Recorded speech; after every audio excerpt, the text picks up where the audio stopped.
Hello, you're listening to Reviewing History, your comedy history podcast. I'm filmmaker and teacher Brian Rupert, joined here by... And G.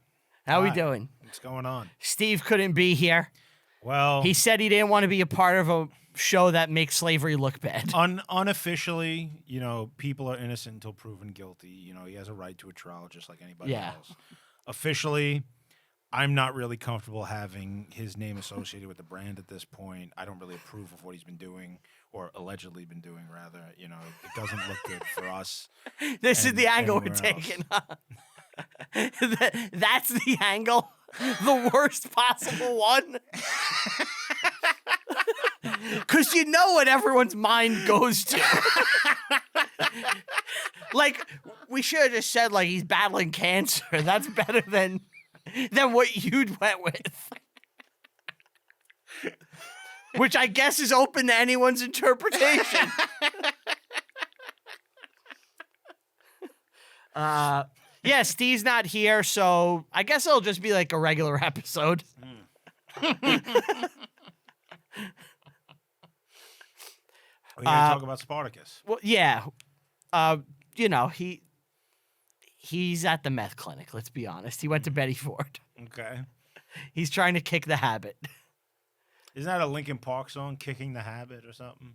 Breaking the habit. Breaking the Habit. And I'm breaking the habit tonight. Yeah, but we're watching Spartacus today. Yes. Classic film. This is Stanley Kubrick. I didn't know it was Kubrick. You didn't? No. You seen it before, right? I saw it once with you. No. Yeah. Really? That means I've seen it twice then. Well, 3 times now. Okay. But I only remember ever watching this one time. I saw it was by myself. I was eating hot dogs while I did it. Very fitting in a way. No, I watched it one time with you because me and you were like... Watching old movies. Yeah, but we were taken aback by the oysters and clams scene. We were like, whoa, this is gay. Did you know that was removed from the film for many years? For like decades? Really? And then it was put back in, like they found like the footage and recut it, and they used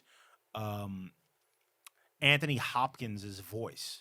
Because the audio of it was so damaged that Crassus is voiced by Anthony Hopkins in that scene. That one scene. Yeah, they ADR'd Anthony Hopkins doing the lines. It's funny because I was like, this ADR's off. It's Anthony Hopkins. It's Anthony Hopkins. Yeah. That's funny. This is a movie that Kubrick distanced himself from. That I didn't know. Why? Because this is the only movie he did not have creative control on. Really? Yeah, he was not the original director. They fired the original director like 2 or 3 days into, like 2 weeks into production.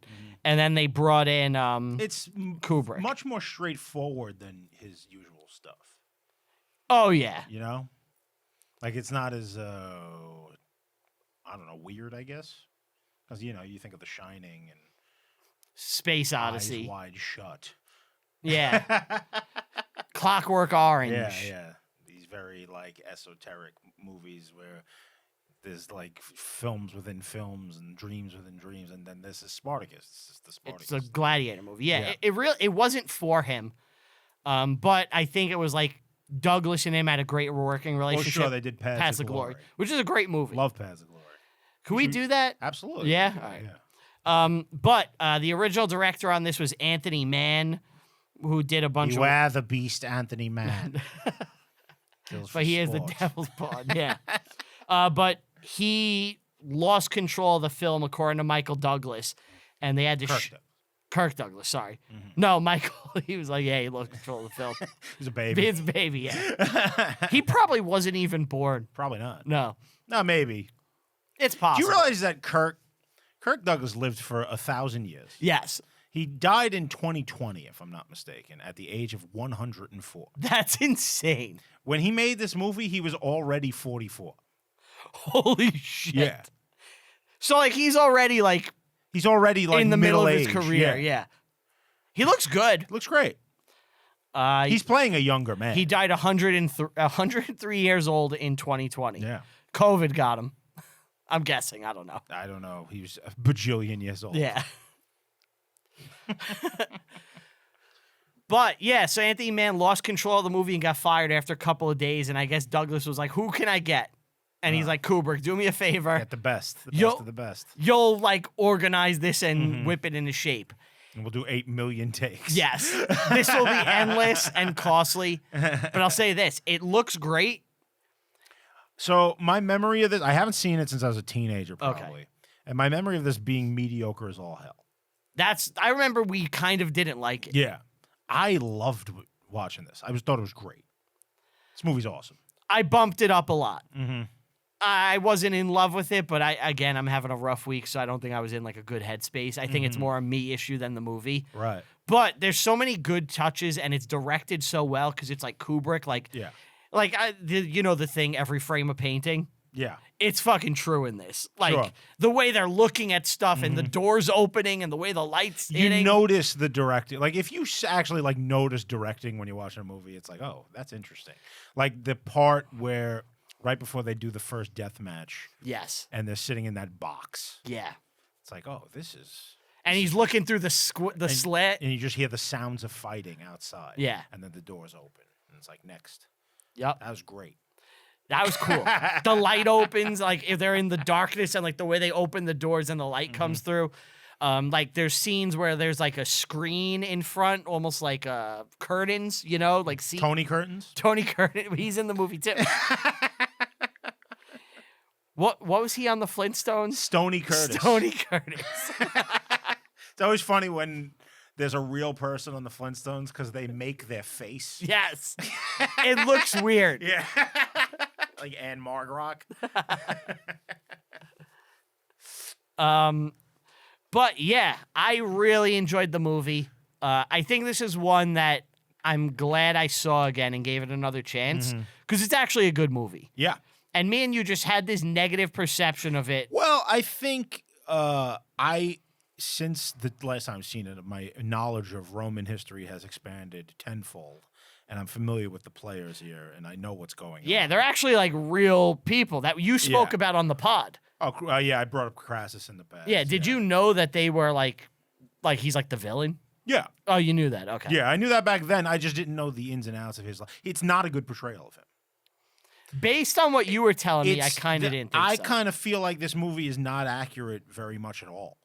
It changes a lot of things, but what it does do well is capture the spirit of that time.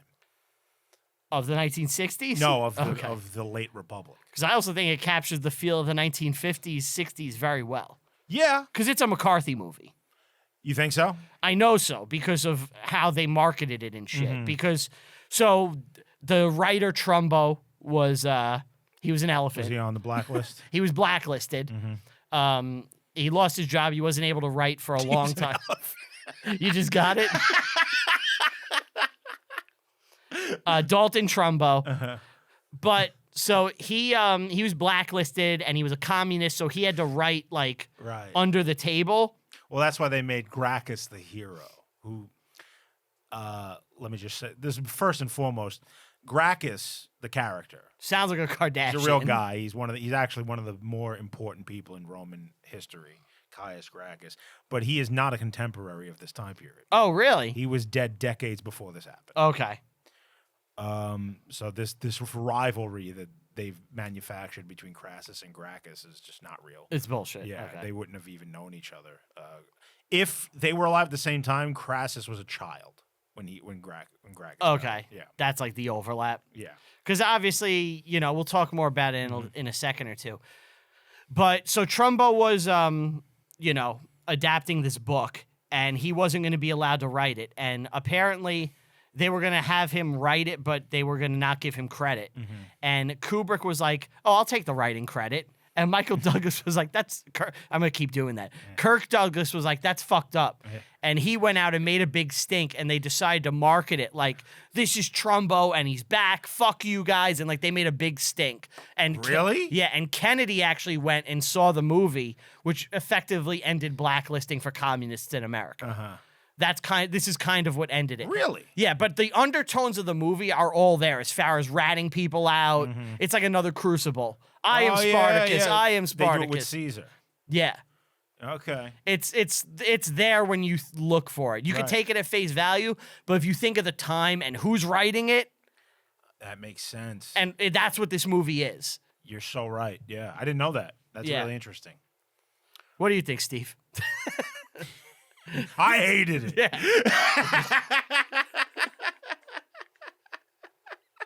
I didn't like the way it looked. It was too shiny. You know what I mean? Yeah, so the main guys, let's talk. What do we know about real Spartacus? Okay, well, let me just give you the context of where we're Rome? at in Roman history. So this is the late Republic. We're just a few decades away from the death of the Republic, where Caesar burns everything to the ground. But for the previous century, well, let me say this. Since the end of the Punic Wars, these are 3 wars that the Republic fought against Carthage, its main geopolitical rival in the Western Mediterranean, right? One of these empires had to die for the other one to live. They couldn't coexist. Right. Carthage is dead. And ever since that happened, Rome has been a superpower. They have imported millions upon millions of slaves. From all over, all their territories. As they conquer territory, more slaves flood into Italy. Okay. And Sicily. And That other was something I places. wanted to ask you. Because in the movie, they keep calling it Italy. Would they have called it Italy? Yes. Really? Okay. Yes. In fact, just before this period, they actually fought a war called the Social War, Okay. which made it, which prior to the Social War, It was in courts with Mark Zuckerberg. Roman citizenship was dictated by being born in the city of Rome. Oh, okay. You could not be a citizen unless you were a Roman. Okay. The Social War was the Italians rising up and saying, "We are Roman citizens." They're separate too." from... Okay. and they fought to gain their citizenship. And they got it. They lost the war, but gained what they wanted anyway. Okay. The Republic, the people in the Senate realized that was the way that things. They're like, all right, yeah, if you're in these borders... Right. Okay. Anyway, so the Rome is filled with more slaves than it had ever been, and ever would again. Well, they're outnumbering the population, right? Yes. After there's really one more Servile... surge of slave intake, and that's when Caesar goes to Gaul. Yeah. But after that, there's really not a whole lot of new slaves. So slaves become more valuable, which means you don't treat them as badly. Yeah. On top of that, Caesar will eventually pass laws that make it illegal for. Did they breed them? One of the huge social problems that is happening at this time is that slaves have taken all the work, so a regular citizen can't work. Because if you're a business owner, why would I pay some asshole to do something when I could have this guy do it for On free? top of that, these patricians have been buying up massive tracts of land all over the place, and the average farmer can't live. Yeah. So, this is what's bringing down the Republic. For the Gracchi, there's 2 of them. There's Tiberius Gracchus and his brother Caius. Tiberius is the elder Gracchi. These are guys that... Gracchi sounds like a Mass Effect species. I know. So these 2 guys, in succession of each other, they weren't around at the same time. Tiberius is 14 years older than Caius, and he was beaten to death in the street before Caius came of age to live a public life. Anyway, these 2 guys made it their pet projects to kind of be the champion of the common people, the plebs. Okay. There was an office in Roman government called the Tribune of Plebs. Okay? And what the tribune's job is to be the representative of the common folks. Now, traditionally, first of all, a pleb cannot hold the office. It has to be a patrician that just speaks for them. Traditionally, they never actually do anything for the common people. Yeah. But the Gracchi, it's like an alderman. The Gracchi turn around, and the tribunate actually has a mechanism within its office that allows them to veto anything. Okay. So anything that anyone puts forward, the tribune can veto it and say, we're not doing this. They started vetoing every single thing and made the Senate useless. It was immobile. So nothing could happen. Right. and they would mobilize the mob. This is the first time, like in Rome, that mob violence became a thing. Okay. And it changed Roman politics completely. Now, this is almost a century before the era we're talking about. Yeah. And over that century, the other side starts using the same tactics, and it becomes deadlocked in that Roman politicians do not work for anyone or anything. They don't try to make things better. All they try to do is better themselves. Stop the other side from achieving anything to make them look good. Okay. This should sound familiar to all Americans. Yeah. So it's like it's more important that you don't let your political enemies have a victory than you actually have a victory. Okay. In any So it's just a full sense. stalemate. It's a full stalemate. They work against everyone just works against each other. So that's the Gracchi. That's Gracchus. Gracchus eventually he met his end when he had organized a protest against land reform, and one of his supporters murdered one of the opposite supporters, and they charged his guy with treason, and then linked it to him. Okay. And decided that he was treasonous and he needed to die. He And fled. they just He put him to fled the death. city and killed himself. Okay. That's the Gracchi. This is again, this is way before Spartacus. This is anything. prelim shit. Yeah. So now we got to talk about Crassus Yes. and his deal. Now, yeah, we talked about him in the a pick one episode. of the pick episodes, but The triumvirate. there was a civil war right before this era. What we're talking about between a guy named Sulla and another guy named Marius.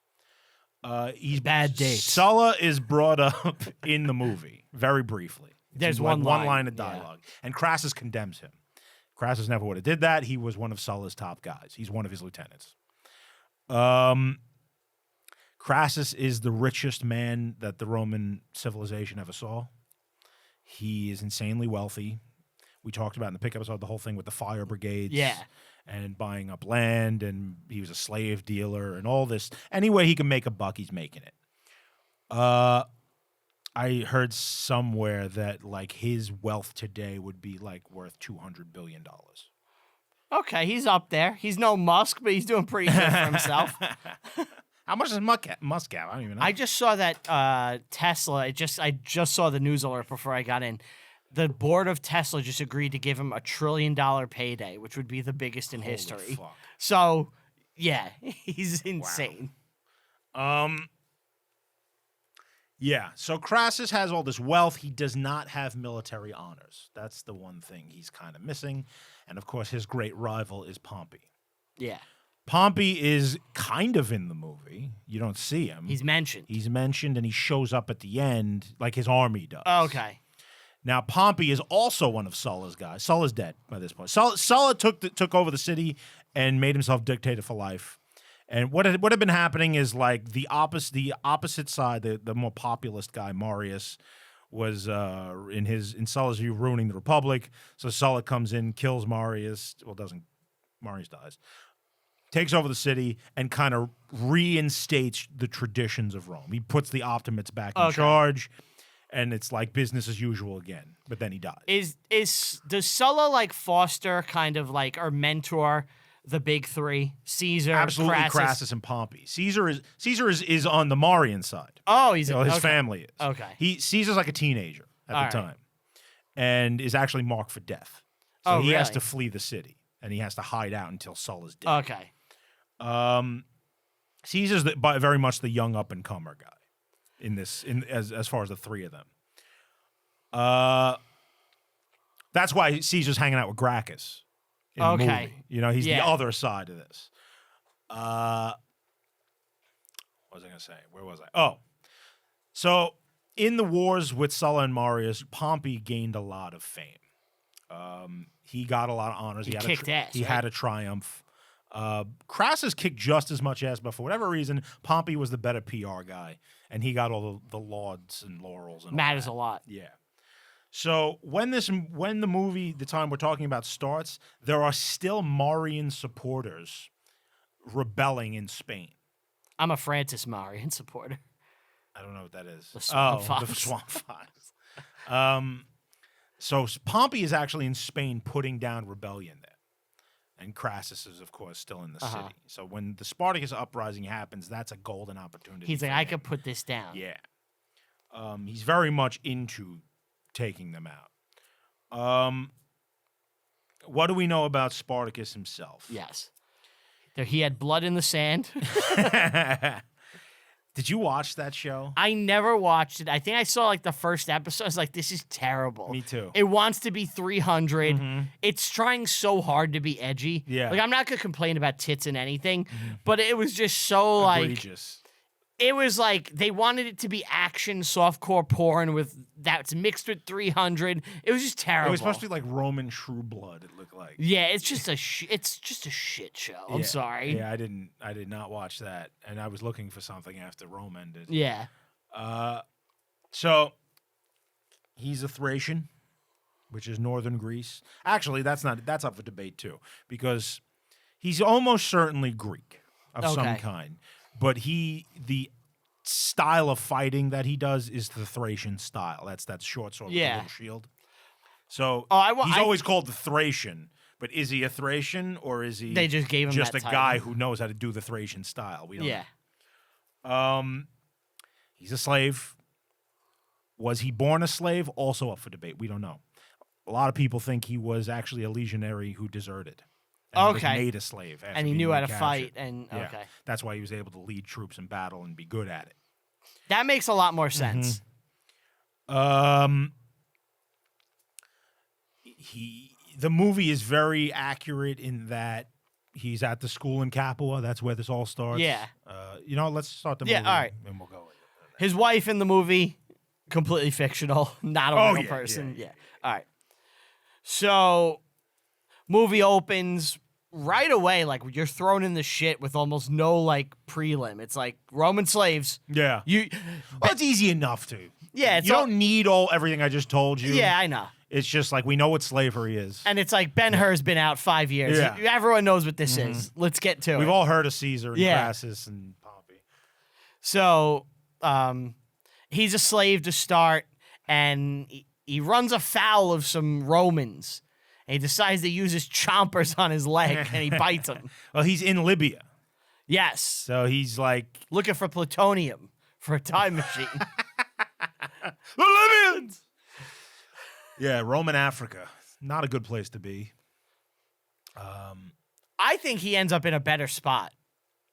Well, yeah, I'd rather be a gladiator. Oh, me too. If my choices are digging rocks, rock mine, or gladiator, where I'm either gonna fight enough and I win and get my freedom, or I'm dead. You die, but you live kind of a pampered life as far as slavery. Yeah, and it's like I don't have to suffer as a slave anymore. Yeah, this is so much better. Yeah.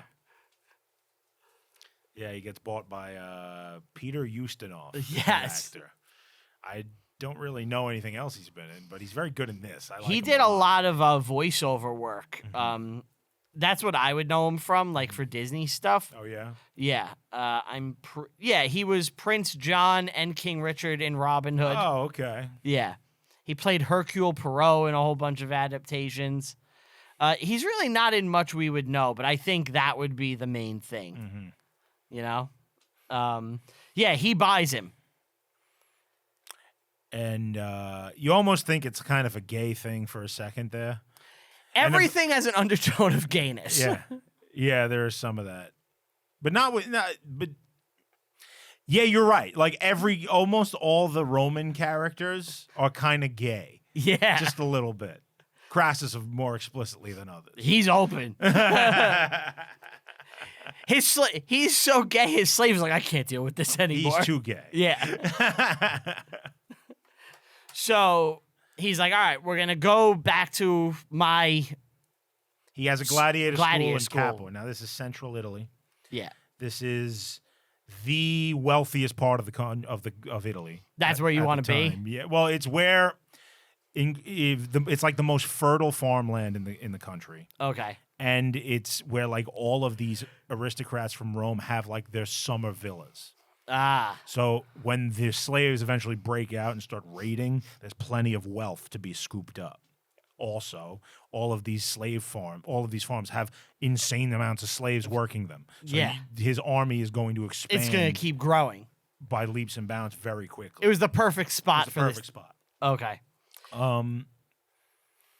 Oh yeah, you did mention the servile. So this is known as the Third Servile War. Yes. There are 2 other ones. Both of them. Is this the final one? Yes. Okay. Both of them are in Sicily. The first 2. This is the third and final one. Why this is the last one? Because of course, if you're going to have a slave society, you're going to have slave uprisings. It's kind of part and parcel. When you that. think of American society, we didn't have as many as you would think. Well, we had the one big one. We had the one big one. The Nat Turner one. Nat Turner. Slavery in America didn't last all that long. It's true. It's not even 100 years when you think about it. It's 1619 to 18. Oh, I'm not counting that. We're 1776. You don't count the previous shit? Is America a country yet? On paper, no. All right, I'm not. My country's not responsible for that. We didn't exist. Blame the Brits. Do you count John Brown? That's interesting because it's not a slave uprising. It's like it's an artificial slave uprising. It's a sympathetic. Yeah. I don't know. That needs like its own category. You know? It's very rare you ever hear of such a thing. Yeah. I can't even think of another one. Yeah, where someone's like so into it that he's trying to for like another race or society. Right. You know, it's very rare. Yeah, we have to think of like some term for that. So I would say no, but Nat Turner's obviously our big one. Yeah. What was I saying?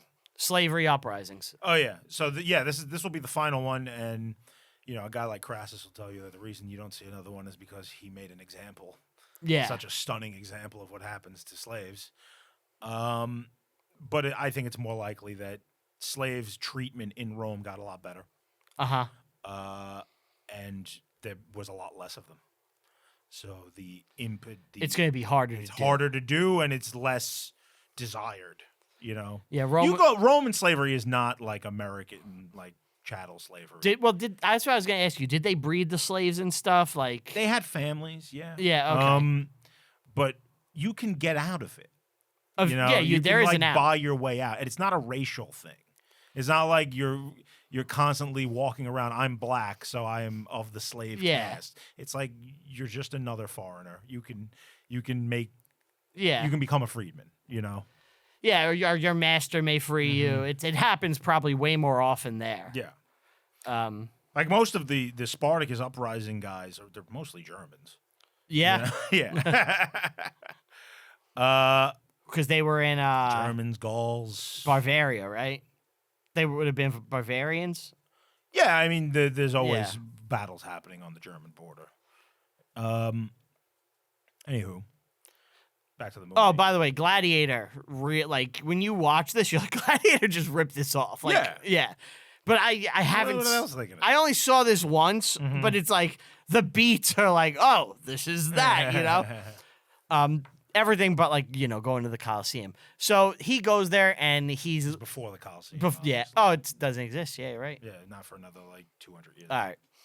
So he goes through training. And he's learning to jump on great. It's cool. I like it. This is awesome, and it's important to show this because that's how he gets fighting men later. Yeah, these guys are trained. Right. Yeah.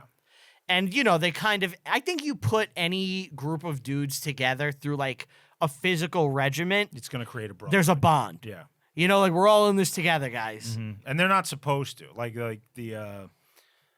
When he first gets there. Well, there's the asshole guy. Crixus.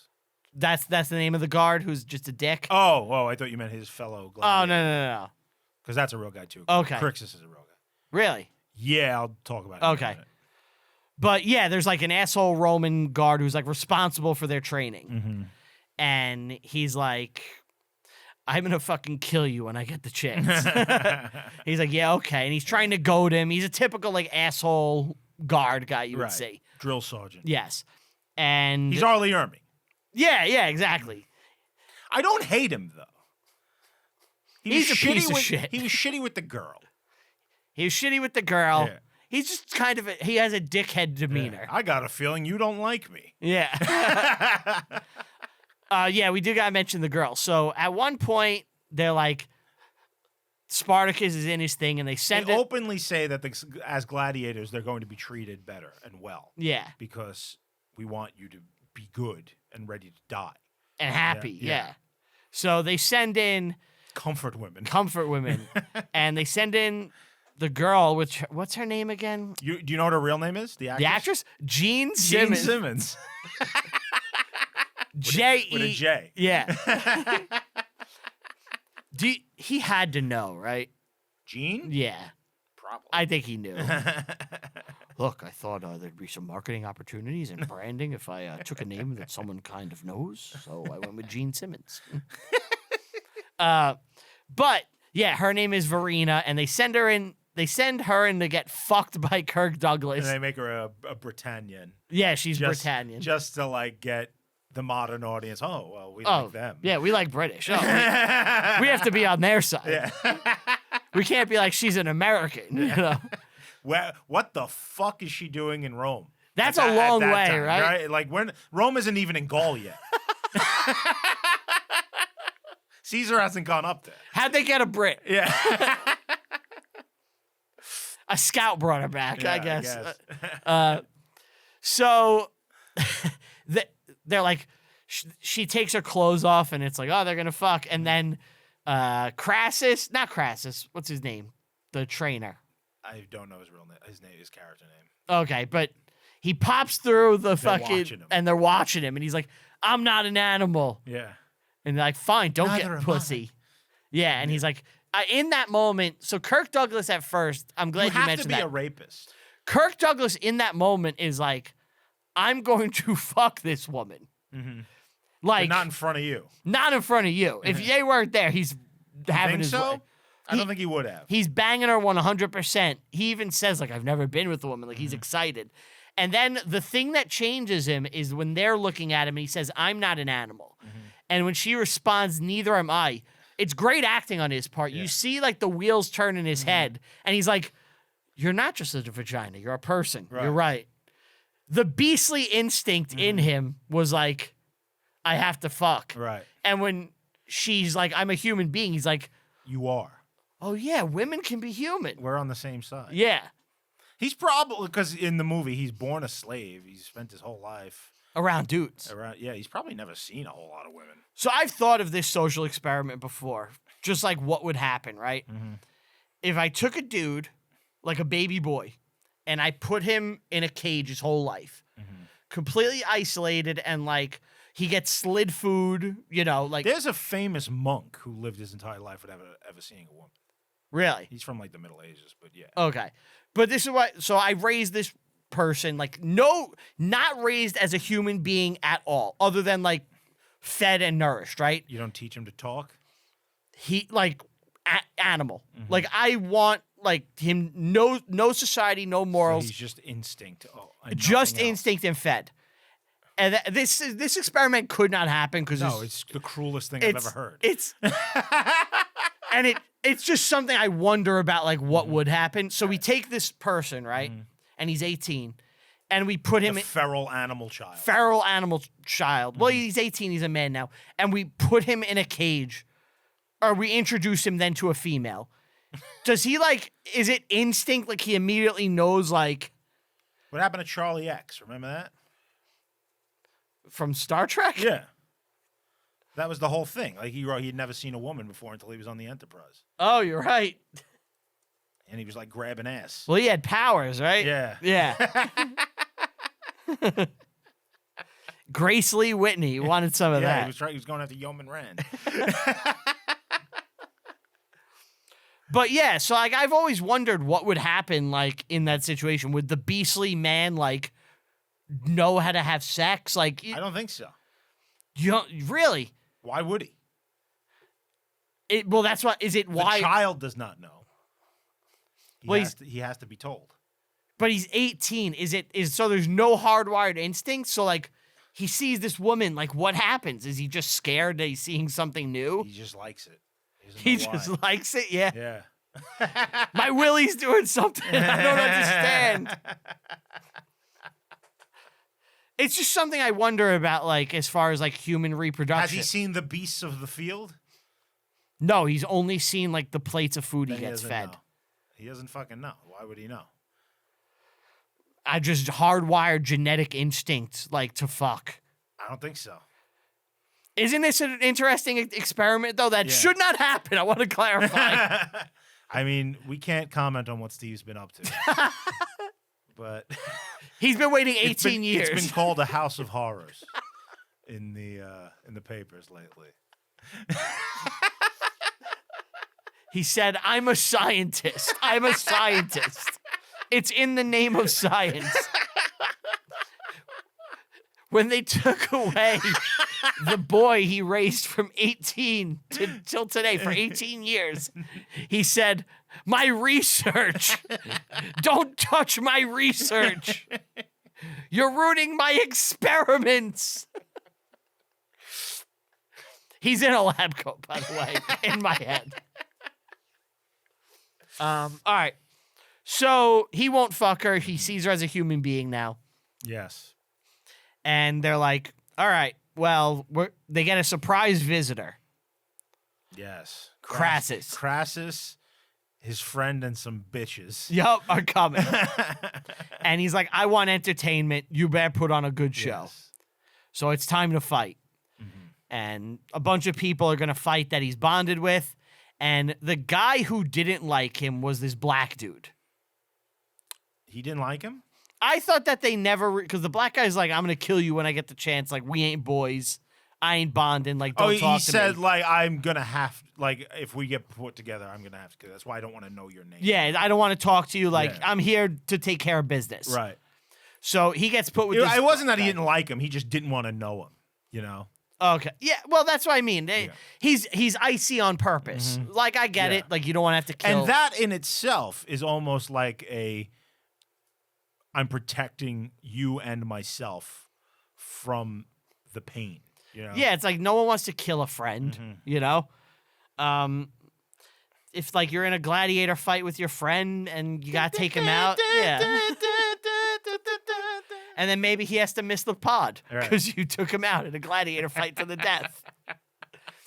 But, so I wanted to talk about their fight a bit because the black dude has a trident. Whenever you see the black guy in a gladiator movie, he's got the net and trident combo. Yeah, why is that because of this? Or it's just the Ethiopian, like, gladiator style. That's what they had? I don't know much about it other than that. Like, that's just what they're known for. And Kirk Douglas has the tiniest shield and sword. The Thracian style. I was laughing at his shield. I didn't know that was a real thing because it seems so... It's called a buckler. A buckler? Yeah. It seems so impractical. It makes you agile. But how do you block anything? You got no, you gotta be perfect. You got no margin for error. But, you know, if you look at the legions, they've got these big, heavy shields. You know, they're not very mobile. They they move in the maniple, you know, in the line and everything. And it's like, it's meant to defend against arrows. You're not in that situation in a gladiator pit. You want to be fast. But I was thinking it'd be a bigger circle, you know, a little bigger. It's like, it covers... It's also iron or something. It's not wood. Yeah, but it covers, like, just his hand. It's like, I don't know. But it puts on a good fucking show. That's what it's all about. The show? The show. I'd rather... Barry Williams show. What a show you're looking at. Will anyone get that? If you get Barry Williams show, let us know. So the black guy ends up beating Kirk Douglas, and he's getting ready to kill him. And the bitch... Excellent use of the net. He actually cuts out of the net. Yeah. But I was thinking about it, like, why doesn't he stand on the net? And I was like, no, standing on the net's a terrible idea. You're going to get dragged down. I was actually thinking, why not, like, try to get him to go with the trident and then grab it and, like, snap it. He does do that. Yeah, I know. He waits a little too long. But then he just abandons the net after that and goes to two-handed trident. Yeah. He definitely has the reach advantage. Totally. Yeah. But... just as a layman and not a gladiator, I would think I would want the longer weapon. I think that the longer weapon definitely probably helps. But you have to know how to wield it properly. Yeah. You know, because otherwise, like, I'm just going to dodge and grab it. Right. And now I'm just going to run at you as I'm holding your thing. And you're in a bad way. Yeah. But The black guy decides to spare Kirk Douglas. He doesn't want to kill him. He doesn't want to kill him. And he Instead, charges. He chucks the fucking javelin at the spectators. Yes. And tries to jump up. And Crassus just kills him dead. He knifes him in the back of the neck. And Kirk Douglas is back to being a slave. Yep. And they're all pissed. Because they weren't supposed to be in any death matches until they were sold. Yeah. And like have a chance at freedom. Right. Like they're still in school. Like we're still supposed to be living a somewhat decent life right here. Yeah, we're supposed to have a little break before we're in the shit. Right. And Crassus, of course, just pays his way through it because he's got all the money. Yeah, that's what he does. He's like, whatever. Yeah, I don't care about these slaves. They're nothing to me. So then Kirk Douglas is like at like their gruel pit where they eat their gruel. And the asshole guard makes another comment, and he's like, I'm going to drown you. Oh, and Crassus buys the girl.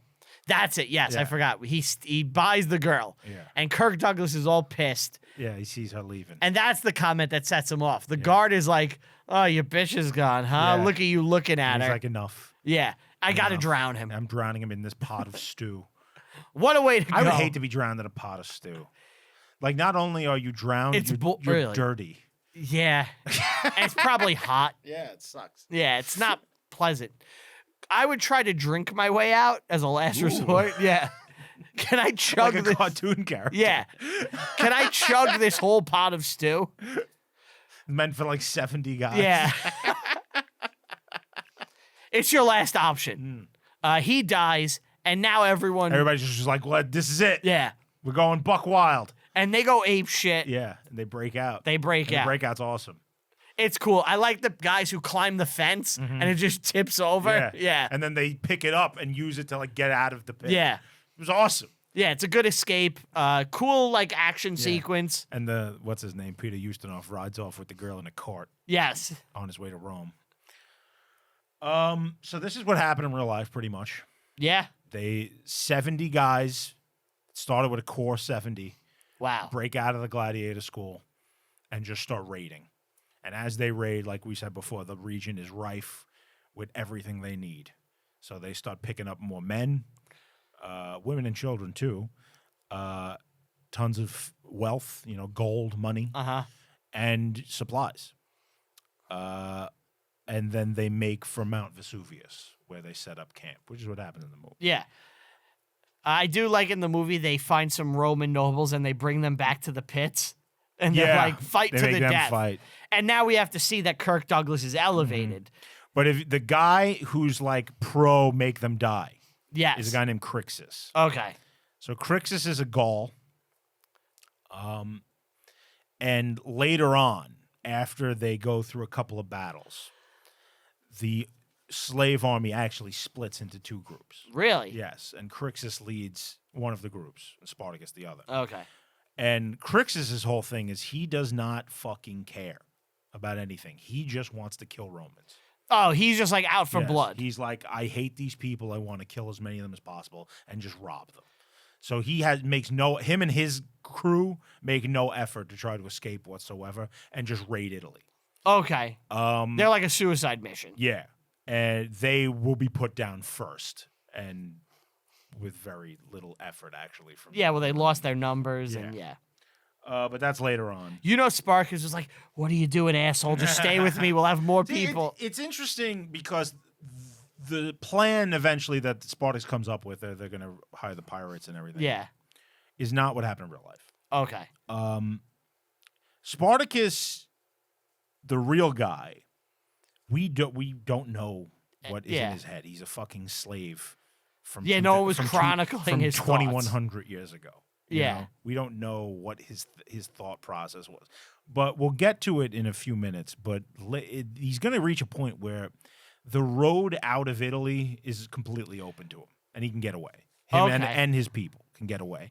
And they inexplicably don't turn around and go back down into Italy. They try to go north.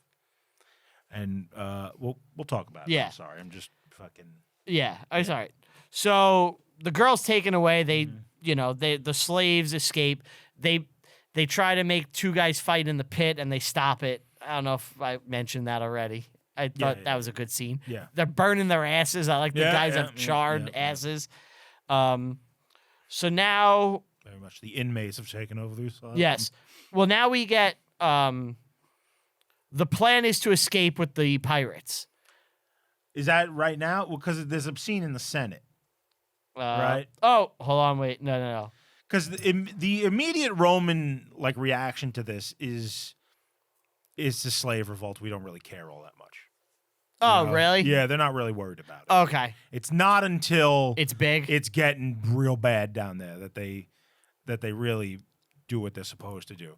So Crassus's friend Glabius or Glabus, whatever the hell his name is, who's a real guy, has been made the prefect of the Roman garrison. Okay. And they send him to go put down the uprising with half of his cohorts, right? Yeah. And they put Caesar in charge of the other ones. Now, all this is not real, but that's what puts Crassus on the defensive from the Gracchi, and there's the whole political machinations, which again, they're cool, very cool, and they fit the spirit of the times in the movie. But the players, they're not. They didn't really happen. Things didn't go down this way. All right. Well, now we got to talk about this is what we're missing. So it cuts back to Rome, and we see Crassus bought a whole bunch of new slaves, and among them is Antonius. It's Tony Curtis. Tony Curtis, and he comes onto him hard. He's like, "Come join me in the bath." This scene is so fucking funny. I was laughing watching it.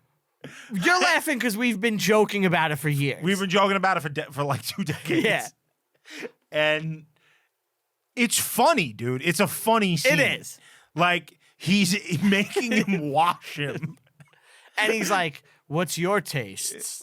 Do you think it is immoral to eat snails? Of course not. You love snails. He's coming on hard, man. And I like oysters, but I also like snails. What about you? You know what? You know what's up. I got a snail for you, buddy. And then he just leaves. He's like, "I can't do this." And now Crassus is pissed. Yeah. Well, now it's personal. You took his fuck boy. Yeah. I'll say this. This is edgy for 1960. Totally. I couldn't believe how gay it is. How gay it is. It's so gay. They're naked. Yeah. Even coded, this is explicit and gay. Well, that's why it was taken out of the movie. Yeah. You know?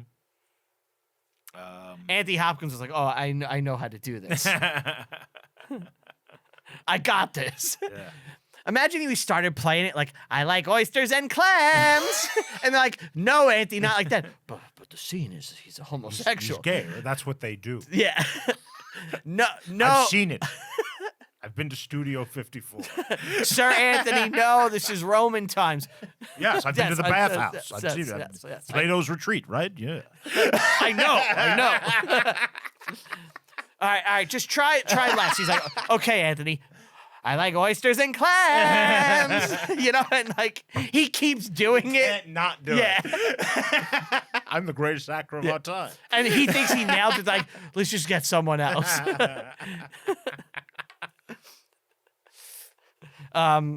So the Roman Senate now is the defeats are racking up in the movie.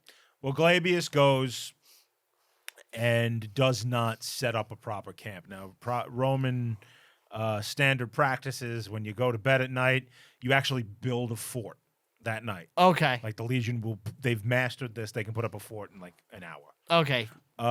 He doesn't do it. He doesn't bother because they're slaves and he doesn't respect them. And he's like, "I have nothing to worry about here." Now, it's not really shown in the movie, but the spot that they've picked on Vesuvius is only accessible from one direction. So behind them are sheer cliffs. So Glabius is actually like, "Well, we'll just sit here and wait. Eventually they're going to get hungry. They're going to have to come down the mountain. And when they do, we'll be here waiting for them." Now, Spartacus and his gladiators aren't going to sit and do that. they're smarter than he realizes. And they actually build ropes and ladders and descend the sheer cliffs behind them and come up behind the Legion and crush them from both sides. Holy shit. And they kill everyone and take all their shit. Did they leave one person alive like in the movie? I don't think so. Okay. Like, it's like they just kill everybody. And now they are a well-armed gladiator. Because when they broke out of the school, they're using sticks. They did it with like kitchen stuff. Yeah. You know, like knives and logs forks. that they pick up. Yeah. And only what they can sporadically get from like the households. Mm-hmm. You know, they're not getting good armor and shit. Now they've defeated real soldiers. Yeah, you have all their gear. You're armed. Yeah, so now this is a real fucking problem.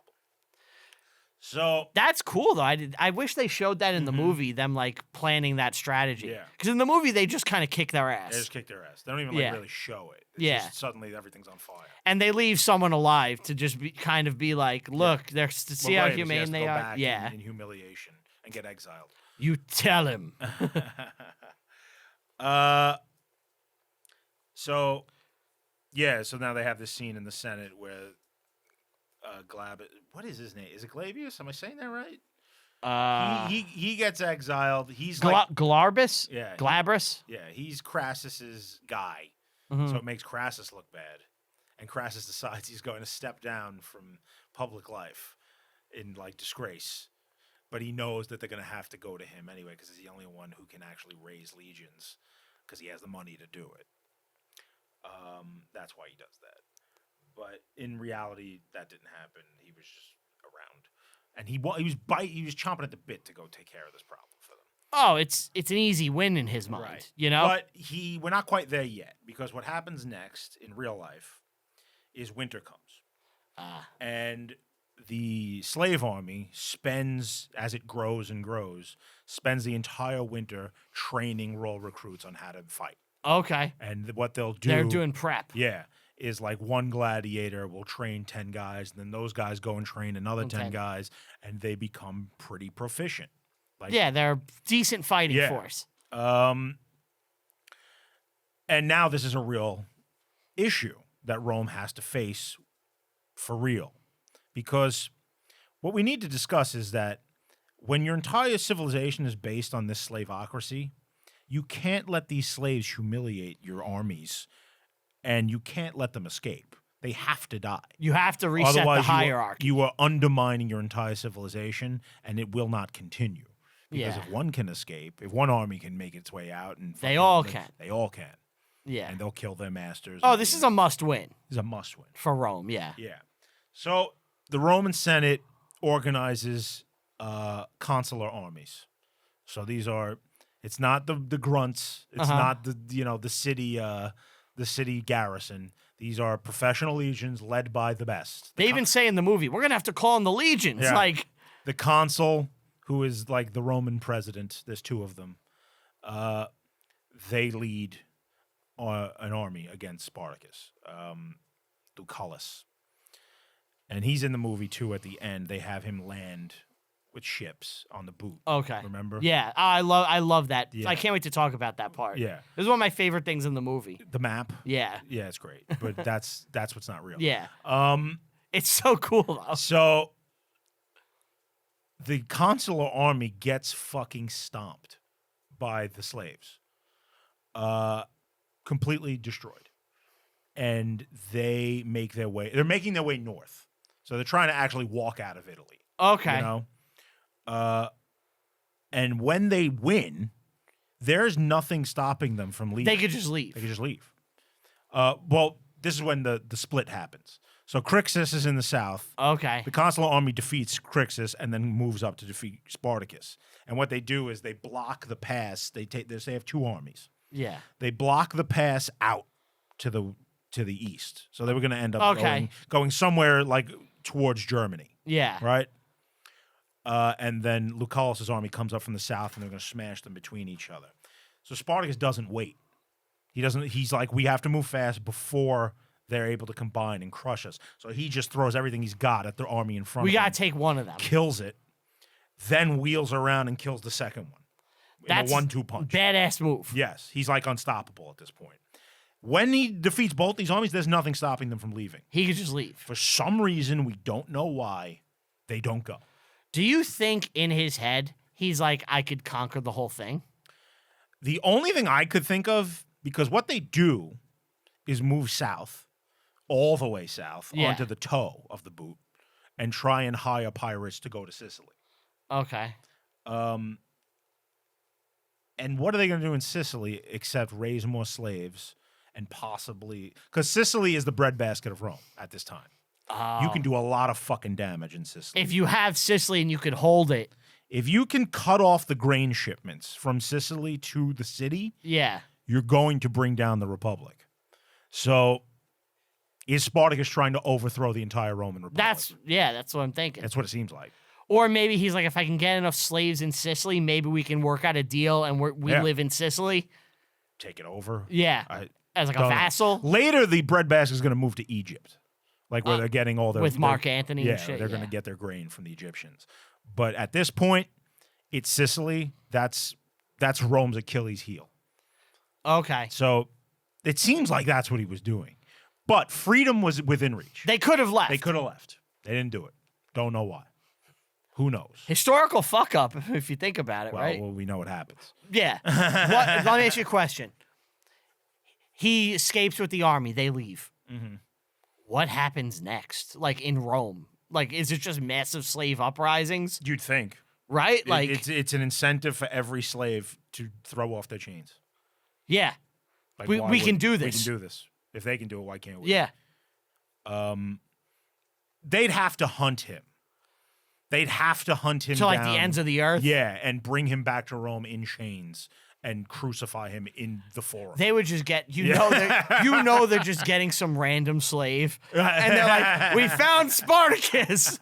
We cut out his tongue, so you may not hear his evil words." You know, they're getting some fucking puppet. All right. But in the movie, he comes across after one of these battles the girl. Yeah. And she's just kind of walking by. Yeah, he's like, hey. She fled from the car. Yes. And he's like, hey, you're here. Mm-hmm. We get a couple of the love scenes. Yeah, they fall in love. All good. Yeah. She's sexy. I like her. The scene when Gene Simmons. Yeah. I want to fuck Gene Simmons.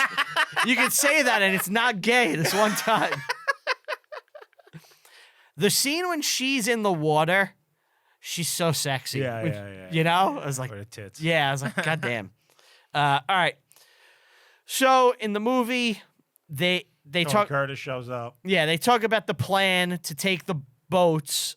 Yeah, so their plan is to march across what is today Naples. Yes. And get to Brundisium, which is on the heel of the boot. Yeah. Hire foreign pirates, and I believe they are Cilician. They might be. They say it. And Cilicia is at this point... Sicilia, yeah. Is a kingdom in southern, what is today Turkey. It's Anatolia, right? At the time, not part of the empire. You still have Pontus is still around, Mithridates and all that shit. Pompey hasn't crushed him yet. And Rome is at war with them. So these are not the pirates that are in the real story, but it works. It's the same concept, essentially. Yeah. But he wants to hire them and escape. Get off the boot. That's the plan. It's a good plan. Yeah, but Crassus has more money, and he bribes them. Well, here's one of the more interesting parts of the movie, which I thought, because Gracchus, just to undermine Crassus, yes, is willing to undermine his entire civilization. For spite, yeah. For spite, for the sake of spite. He pays the pirates to help Spartacus no matter what. Right? He says it. But Gracchus outbids him, essentially, and is like, betray them. Crassus. Crassus, yeah. But when Caesar hears that, he's disgusted by him. You know, he's like, Caesar was his boy through the whole movie. Yeah. He was like, he's his protege. Yeah, he and they do share him. politics. You know, Caesar is going to be the champion of the populari. So But Caesar is not willing to betray Rome itself. He says such tactics are beneath me. Yes. Yeah. And that's what eventually makes Caesar go, "Fuck you. I'm turning away. You're an enemy of the people. You know, if you're willing to if you're willing to let these slaves escape, you're willing to burn down everything that just to get a win over. Yeah. Yeah. Right. Yeah. So I realize that that Gracchus is supposed to be like a hero in this movie, but I look at him as one of the chief villains. Well, it's funny on from which perspective you're looking at it. Yes. If you're looking at it from like slavery is bad, so we have to destroy Rome. Yeah, which is like the American perspective is like freedom is good always. Yeah. We can't have slaves. You got to root for Spartacus. Right. If you're looking at it from the point of view and historical and Roman, it's like Rome is way more valuable than just they have slaves. Yeah. But again, like this is a movie from the 1960s. Yeah. Well, again, it's the it's the communist thing. Yeah. It's what you were talking about. Yeah, it is. It's like, well, America's bad. Burn down society. We got to burn down society no matter what. That's good. And to not go all in with burning down society, you're the enemy. Caesar is a bad guy. I don't think he's a bad guy. I think he's portrayed as like almost a third thing. A third way. No. No, but he really is kind of like, you're fucked up and he's fucked up. You know what I mean? Yeah. He comes across like the middleman. But he does go to Crassus's side, right? No, not really. Not really. He kind of is out of the movie. Of course, the immediate aftermath of all of this is once Spartacus is put down, there are two armies in Italy. One of them is Crassus's, the other one is Pompey's. And instead of them, they've always been like kind of rivals. Yeah. But Crassus will approach Pompey and say, "Why are we not working together?" So they both refuse to put their armies away, to disband their armies until the Senate promises to vote the proper way and make them both consuls. So we're strong enough. Give us both all the power. Yeah, Pompey has the famous quote, "Stop quoting laws to men with swords," or something like that. That's a good quote. Yeah. It's like, we got all the power, assholes. Right. But in the movie... And then Caesar, of course, is the guy who approaches them to be... He's like, "Hey, I'm the young... I have things to offer the two of you. Why don't the three of us work together?" Yeah. The first triumvirate. He weasels his way in there. Yeah. And they all three of them work to advance each other. Until... At the expense of everyone else. Yeah, until the wheels fall off. Well, the wheels fall off in a weird way. It could have gone on. Like, obviously, you're talking about insanely ambitious and guys who were jealous of each other. It's Crassus who is just fucking begging for military glory when he goes to invade Persia. Yeah. And just gets himself killed. I think... Pompey... is going to be the great enemy of Caesar. I think you put too many great men in an alliance together, and inevitably they will eat each other. Well, that has always been the story of the Roman Republic. It's always like we've created a system that is completely based on glorifying ambitious men and never stop them. Like, let them go fucking buck wild as much as possible. Yeah. And then when you put those guys in an alliance, they're gonna it's a pissing match. Yeah. That's just what's gonna happen. Right. But so in the movie, he's not able to leave, and there's a big battle, and this is kind of the climax of the movie. Oh, well, we gotta talk about the map, right? Yeah. So in the movie, they show Capua where they've been. Well, Vesuvius. Yeah. And they show the map of Italy, and they're like, okay, one army is coming this way. Yeah. The other one's coming this way. We're trapped. Yeah. Well, let me just explain something. Pompey is one of the luckiest fucking dudes. He kind of just walks into glory all the time. Yeah? Yeah. So in real life, he's been in Spain fighting the Marian rebels. Okay? He finishes them off because the guy who's been very, very successful at running those rebels dies. He gets killed by one of his own officers, and the guy who replaces him isn't half the talent he is, and Pompey just wipes the floor. Okay. Right? So then he's like, all right, I'm done here. Let me go back to Rome. He gets back to Rome just as Crassus is defeating Spartacus. And he's like, it's me. Well, about 5,000 guys escape from the fields, like where like the end of the battle. Yeah, 5,000 slaves run north. They run right into Pompey's army. He kills them, captures them, gets to Rome before Crassus does, and says, I've defeated the rebels. I've defeated the slave army. I am the greatest. Crassus is sitting there like, what the fuck? Crassus must be so fucking pissed. Yeah, he is. But he's not stupid. That's knows. when he goes and is like, we need to work together.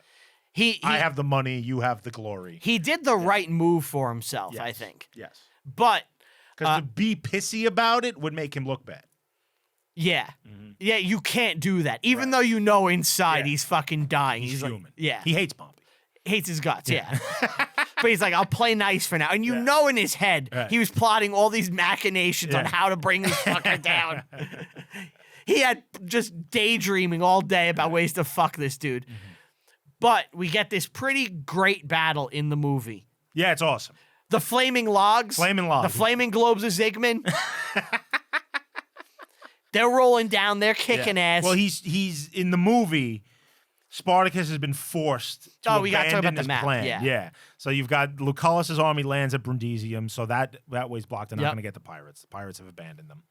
You've got Pompey's army has landed on the western side of Italy and are marching towards them. Crassus has not moved.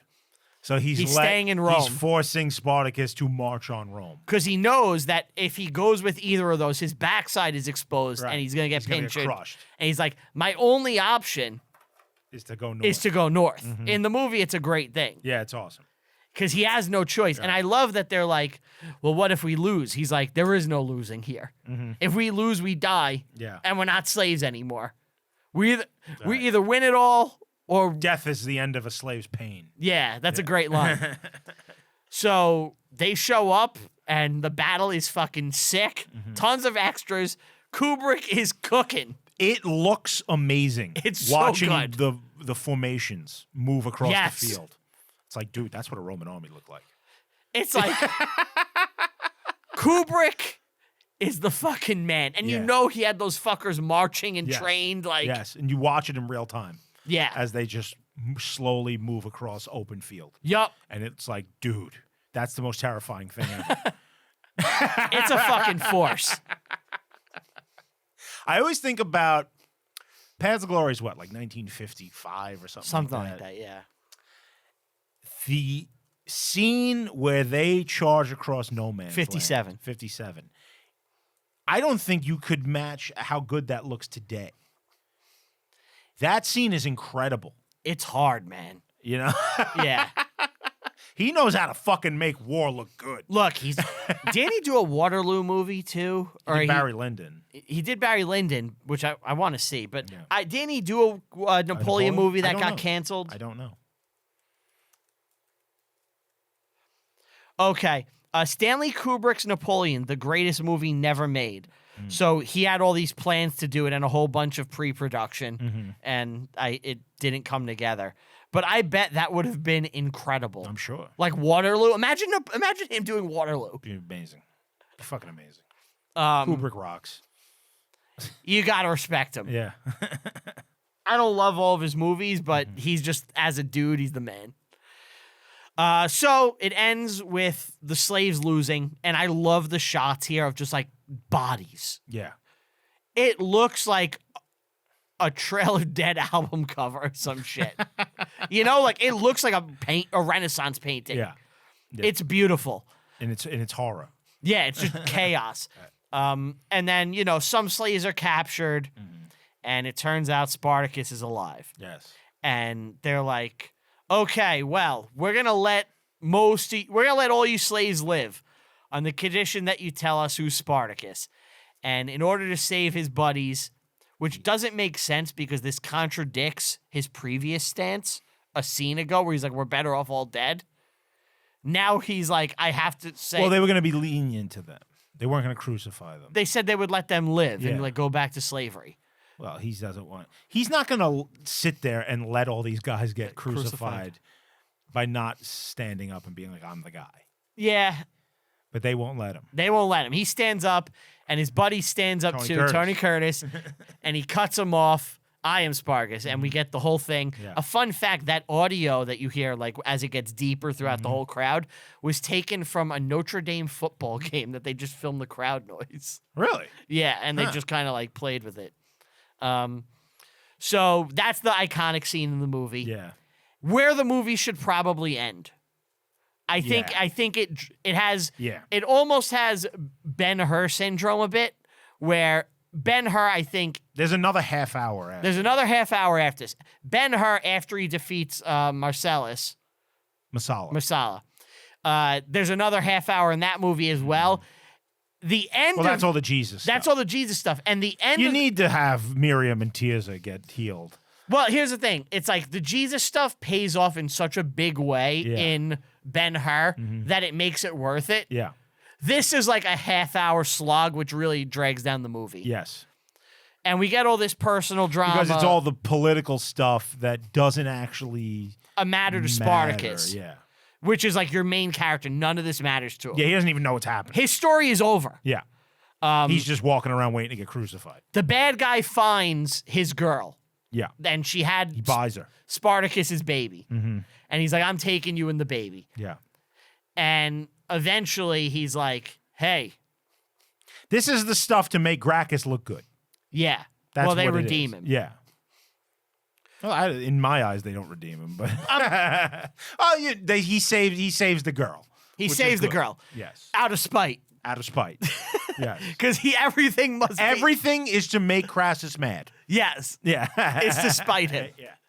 So he helps Spartacus. No, he doesn't help Spartacus. He just frees the girl to put a craw in his ass because he wants to like marry her and take the child almost. Yeah. And he has this weird Crassus at this point is kind of inexplicable to me. Like, I don't understand what this is. Why does he care about Spartacus? Like, why does he want to like be better than him or something? I get wanting to kill Spartacus. Yeah. But why does he have like this weird vendetta against him? I don't get it. It seems to come out of nowhere. Doesn't make sense. Yeah, it doesn't play into the real person either.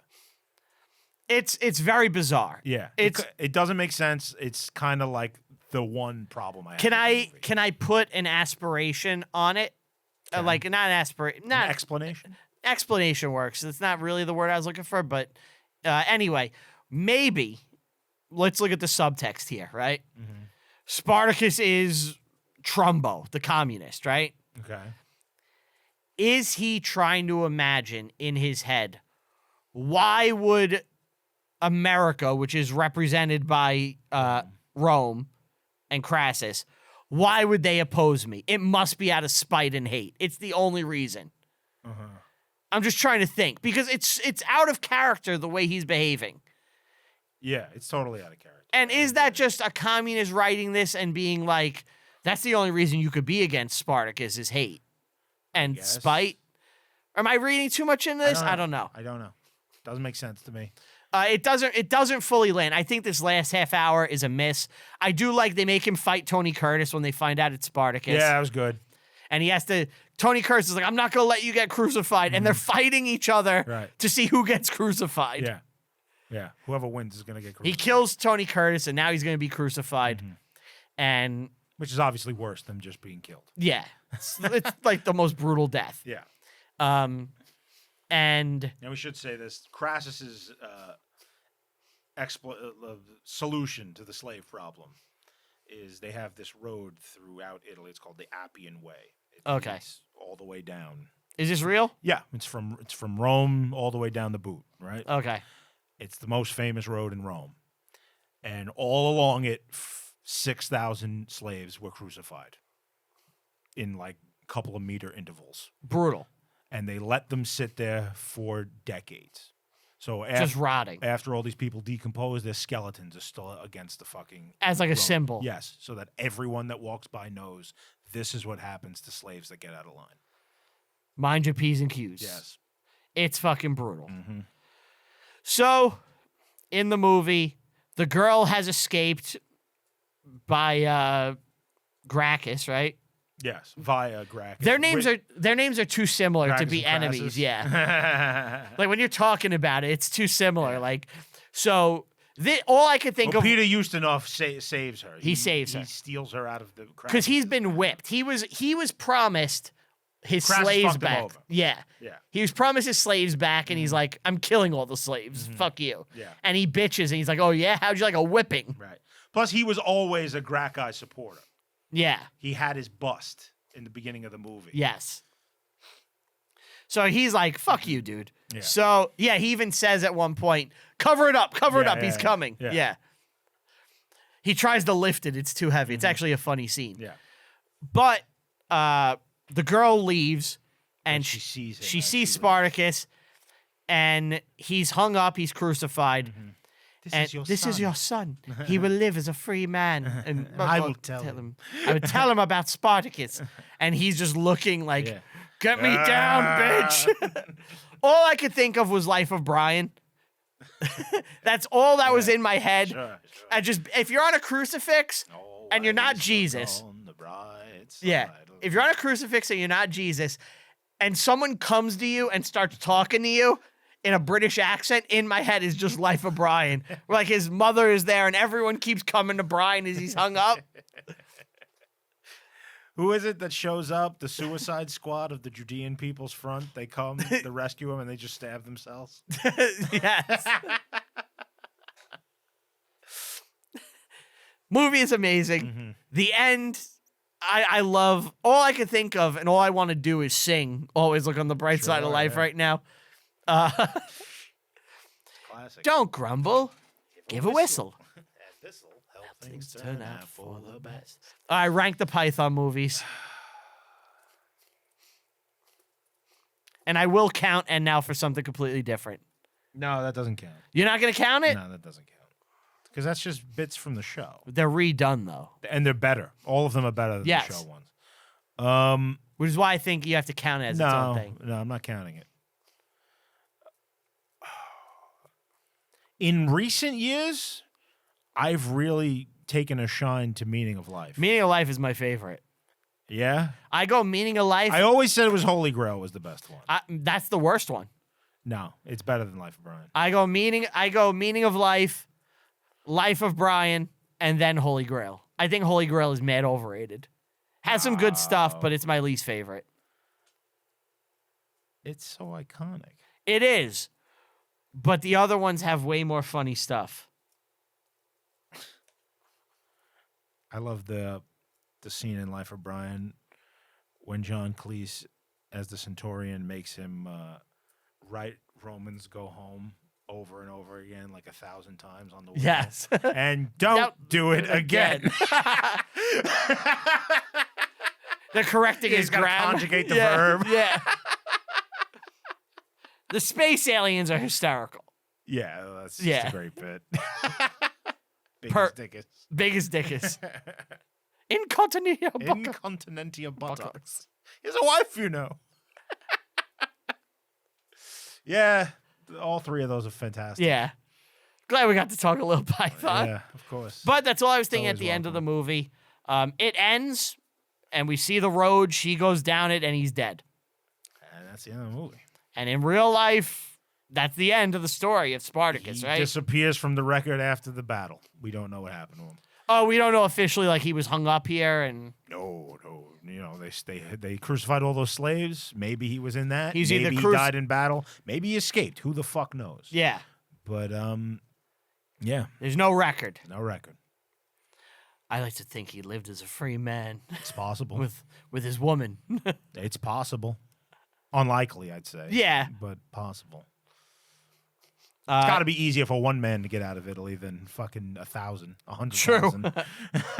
Maybe that was really his plan, a big distraction. That's why he didn't go. He's like, they'll keep following me. We got to go down and make a stand. Go. And then he slinks off, gets on a boat. Do you know Kirk Douglas did this movie out of spite? What do you mean? He was pissed he didn't get the role of Ben-Hur. So he did a Roman movie? So he had this, like, in his crawl, like, I gotta do the fucking movie. And Spartacus, like, the book came out and was popular, and he's like, okay, this is what I gotta do. Where do you rate it? Really liked it. Really enjoyed it. It's good. It's not entirely accurate, obviously. There's some good shit, though. Giving it an 8. Okay. 8 out of 10. Maybe even closer to 9. All right. 8.5. I having a rough week. Wasn't really in the mood. I'm going to go 7.5. But I think I could revisit this in the future and really fucking get into it. I want to see it like in a theater. Did you see that Regal is doing a different classic film like every day this month?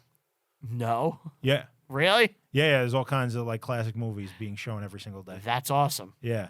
I want to go see Laurence of Arabia. Lawrence.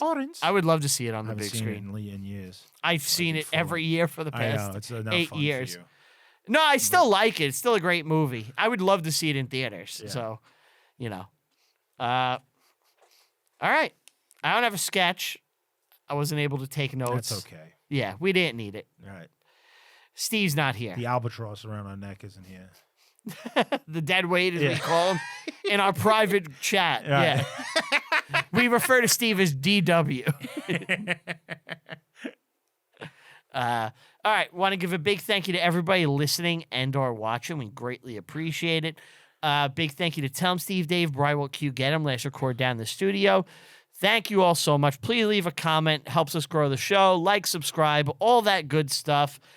This week on the Patreon, Slasher School episode. Sorry, we're doing Hatchet. This is the one from like 2000? Yeah. You liked that one. We're doing Hatchet this week on Slasher School. Expect that soon. Friday. It's Friday. My wife sent me that today. Really? Oh, because it's Friday. Yeah, Rebecca Black. Yeah. So check that out on the Patreon, patreon.com/reviewing history. Thank you all. Follow me on letter. Oh, fuck. I'm out of it, man. Follow the show on all social media at ReviewHistoryPod on Twitter, Reviewing History Pod everywhere else. Follow me personally on all social media at Brian Rupert. That's with 2 P's. Follow me on Letterboxd. I rank every single movie I watch, even the ones in my personal life. Thank you guys so much. We'll see you next time. Bye. And always look on the bright side of life.